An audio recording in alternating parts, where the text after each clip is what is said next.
We talk a lot about the magic of manifestation, the vision boards, the success stories, I thought about it and it appeared moments.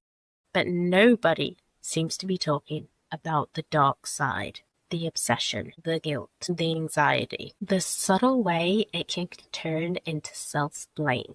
So today we're having an honest conversation about the dark side of manifestation, what no one warns you about, and how to protect your mental health while still building your dream life. If you've ever felt worse instead of better while trying to manifest, this is for you.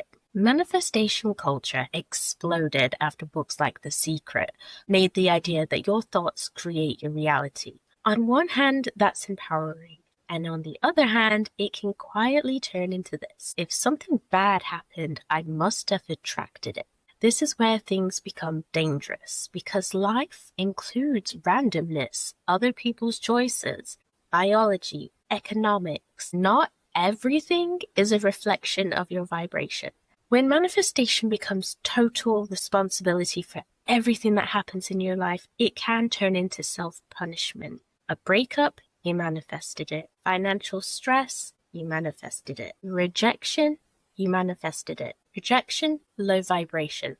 That mindset doesn't create growth. It creates shame. Another dark side, the pressure to stay positive no matter what. Social media made manifestation aesthetic. Gratitude journals, morning routines, high vibe playlists, perfect lighting. But real life isn't curated. When you believe negative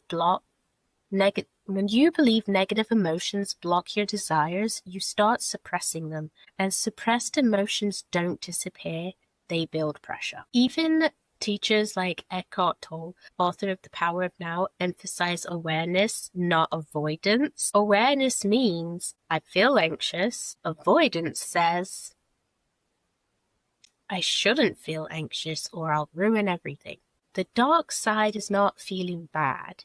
The dark side is being afraid to feel. Let's talk about the obsession spiral. You want something badly, so you affirm constantly, check for signs, overanalyze every interaction, look for angel numbers, replay conversations, Google, is it coming? Your entire nervous system becomes hyper-focused on one outcome, and that is not alignment, that's attachment, and attachment creates anxiety.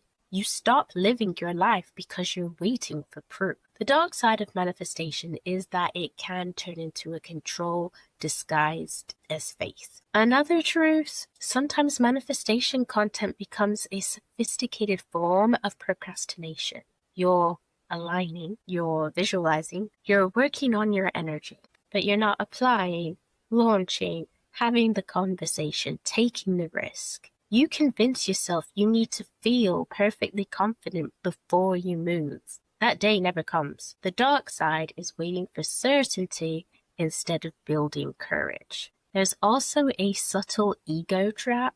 You start believing, I manifested this because I'm aligned. They don't have it because they're low vibration. That thinking disconnects you from empathy. Success becomes moral. Struggle becomes a flaw.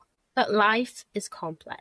Someone can work hard and still face obstacles. Someone can visualize and still experience delays. Manifestation is a tool, not a hierarchy. Manifestation at its healthiest is about clarifying what you want, regulating your nervous system, building belief through action, increasing self-trust. It is not blaming yourself, avoiding emotions, controlling outcomes, bypassing reality. The real power isn't forcing the universe. It is becoming resilient. Self-trust sounds like I can handle setbacks. I can pivot. I can learn. I can try again. That's empowerment. Okay, so here are some action steps I'd love for you to take. Audit your self-talk. Write down, what do I blame myself for? What am I assuming I attracted? Is there evidence that life is more complex than that? Challenge your shame gently. Then reduce the obsession. For 7 days, no checking for signs, no over-affirming, no constant outcome monitoring. Instead, focus on one daily action towards your goal. Action grounds energy. Then feel without fear. This week, when you feel sad, jealous, angry, anxious, say, "This is information, not sabotage." Set a 5-minute timer. Let yourself feel it. Then move forward. Replace control with capacity. Instead of asking, "When is it coming?" ask, "Who am I becoming while I wait?" Growth during the in-between is the real manifestation. Define healthy manifestation. Write your own definition. For example, manifestation is clarifying what I want and consistently moving towards it while trusting that I can handle setbacks. Make it grounded, make it yours. Manifestation is powerful, but only when it supports your mental health, not when it replaces it. If you want honest conversations about building your dream life without losing yourself in the process, consider subscribing. We don't manifest through obsession here. We manifest through clarity, courage, and consistency. Until next time, bye guys.